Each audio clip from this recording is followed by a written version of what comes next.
Hey there, it's Micah with Madison County Weather Updates. I wanted to give you today's update on how things are looking. Um, this will be a little more short term. Yeah, I always touch on long term a little bit though. But at any rate, let's just take a look at where things are progressing, and I'll give you an early look at what the 7 day forecast is looking like at this point. So first, as you probably come to expect, I'm going to touch on the Patreon first. Just to remind you that these posts right now that I'm sharing from the Patreon will be free through Monday, and then they'll start becoming private to just the people who have signed up on the Patreon. I'm up to 12 patrons already, so thank you very much to those of you who have joined.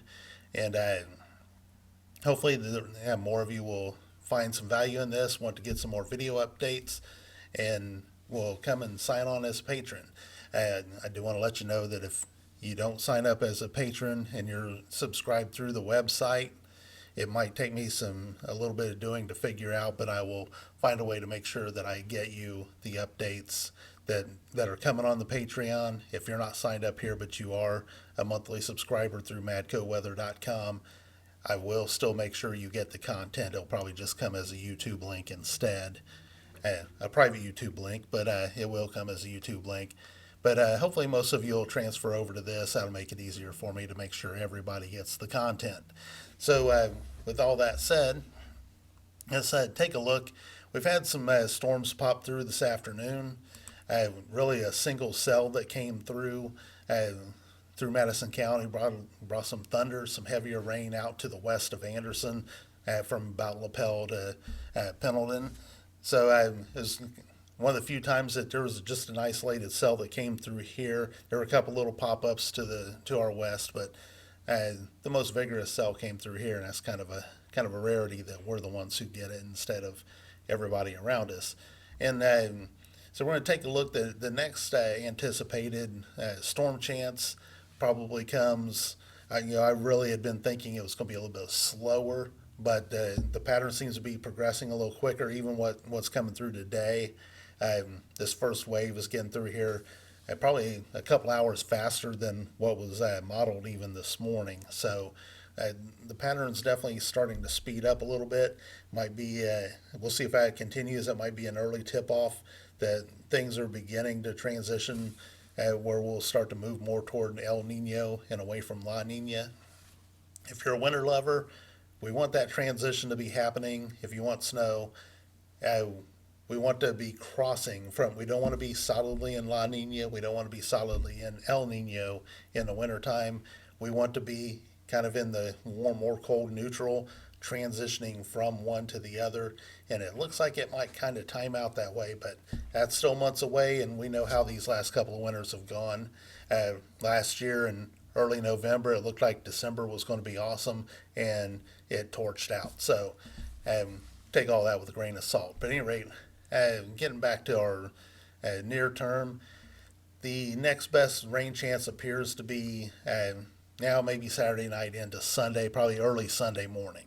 So we'll take a look at the NAM model. It's doing pretty well with this afternoon. So we'll take a look and we see just a lot of little pulses passing over, and this is by 11 p.m. Saturday, and then we're getting into early Sunday morning, and it begins to pop some things up here around 5 a.m.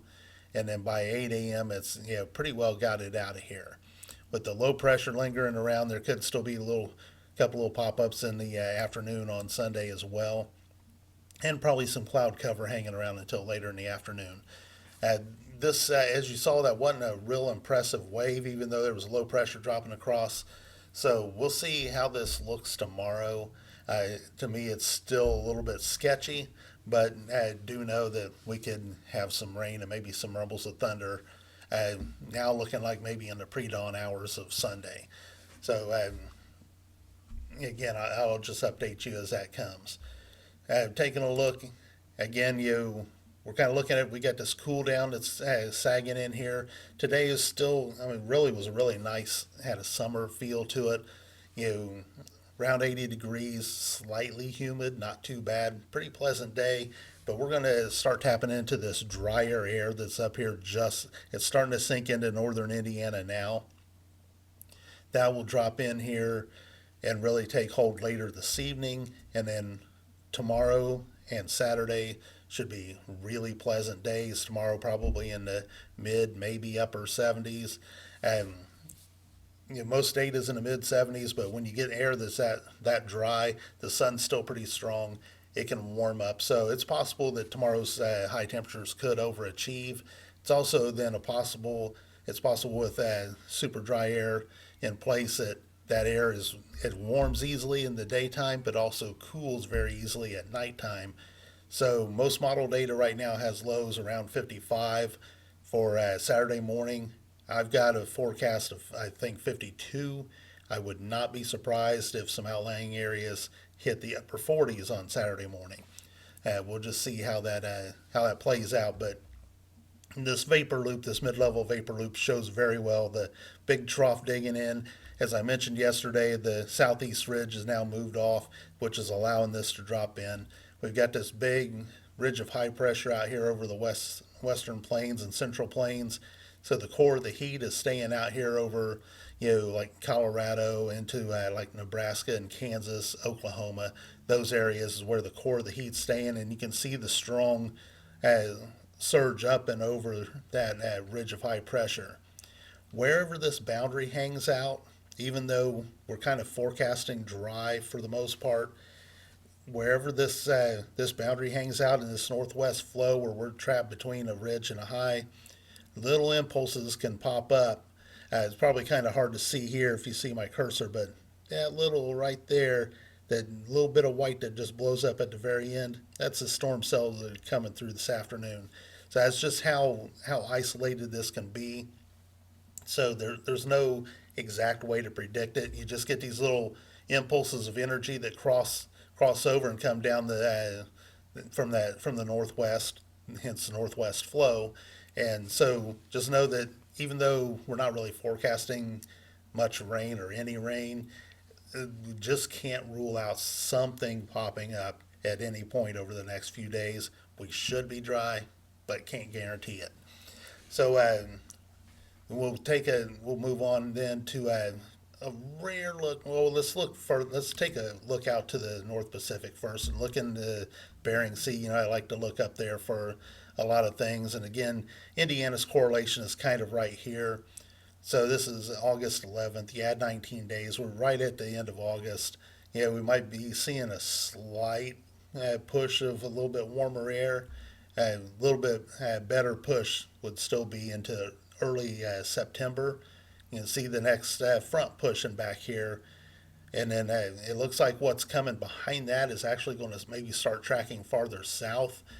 As that happens, it could be that, again, it's still a long way out, but it could be that we get into early, maybe at the end of the first week of September or so, and from that point on, the areas that have been kind of dry, like from Texas through Georgia or so, may begin to get a little more active as things stay to our south. But again, it's still not a super wet pattern, but we'll see how that happens for them.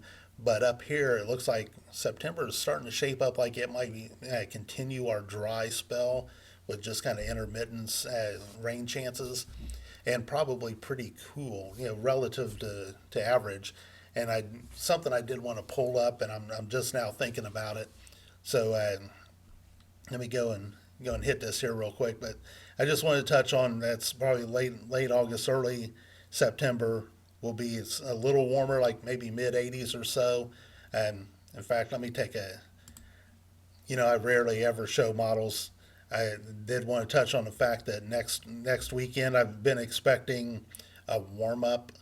I expect mid 80s next weekend. The GFS suddenly wants to push up into the 90s. I think that's overdone. But I do think once we get to maybe next Friday or Saturday into early the following week, we're going to see a surge of warmth where we hit the mid, maybe upper 80s for a few days. Then we'll get a quick cool down to close the month. Then we'll see another quick warm up to begin September, and then after that, we'll probably be averaging around or below average for the most part. Warm days are always possible, of course. I do want to take a look. I don't really like to search things while I'm on a video, but let's do this here real quick. We go to the National Weather Service now data. Let's get the information. I'm down in the Anderson TV studio, so I'm kind of down in a basement. So the signal strength down here is a little bit sketchy. But I do appreciate them letting me come down here on my breaks, and sometimes the other couple of videos have been on my lunch. That's what I've done with my lunch, is come down here and make you guys videos. But let's take a look here at the normals, temperatures.